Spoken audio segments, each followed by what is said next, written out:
सहिष्णुता के अभ्यास में किसी का दुश्मन ही उसका सबसे अच्छा शिक्षक होता है। मैं सबसे अंधकार भरे दिनों में उम्मीद की खोज लेता हूँ और सबसे अच्छे दिनों पर ध्यान केंद्रित करता हूँ। मैं ब्रह्मांड को आंकता नहीं हूँ। धर्म का उद्देश्य खुद को नियंत्रित करना है, दूसरों की आलोचना करना नहीं। प्रसन्नता कोई पहले से निर्मित वास्तु नहीं है, वो आपके कर्मों से आती है। जब कभी संभव हो दयालु बने रहिए, यह हमेशा संभव है। जहाँ अज्ञानता हमारा स्वामी है, वहाँ वास्तविक शांति की कोई संभावना नहीं है। अपनी क्षमता को पहचान कर और उस पर विश्वास करके कोई एक बेहतर दुनिया बना सकता है। यदि आप दूसरों को प्रसन्न देखना चाहते हैं तो करुणा का भाव रखें। यदि आप स्वयं को प्रसन्न रखना चाहते हैं तो भी करुणा का भाव रखें।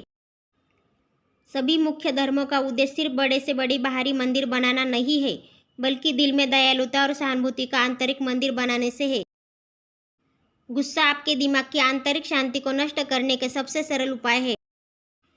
आपका जितना पाया और जितना दिया, उसके आधार पर ही अपनी सफलता को परखिए। हम धर्म और चिंतन के बिना भी रह सकते हैं, लेकिन मानवता के बिना नहीं रह सकते।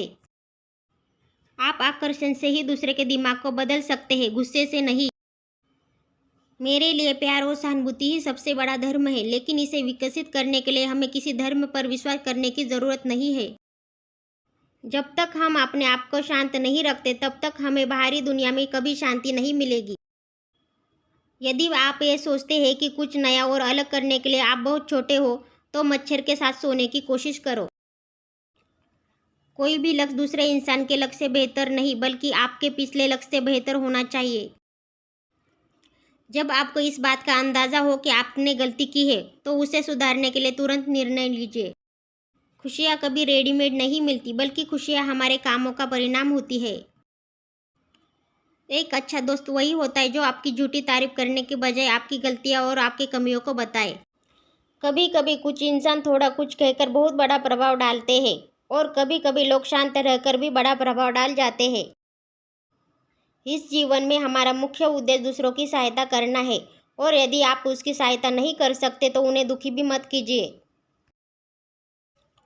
समय बिना रुके बीतता चला जाता है। जब हम गलतियां करते हैं तो हम समय को नहीं बदल सकते और बदल कर दोबारा कोशिश नहीं कर सकते। हम सिर्फ वर्तमान समय का अच्छे से अच्छा उपयोग ही कर सकते हैं।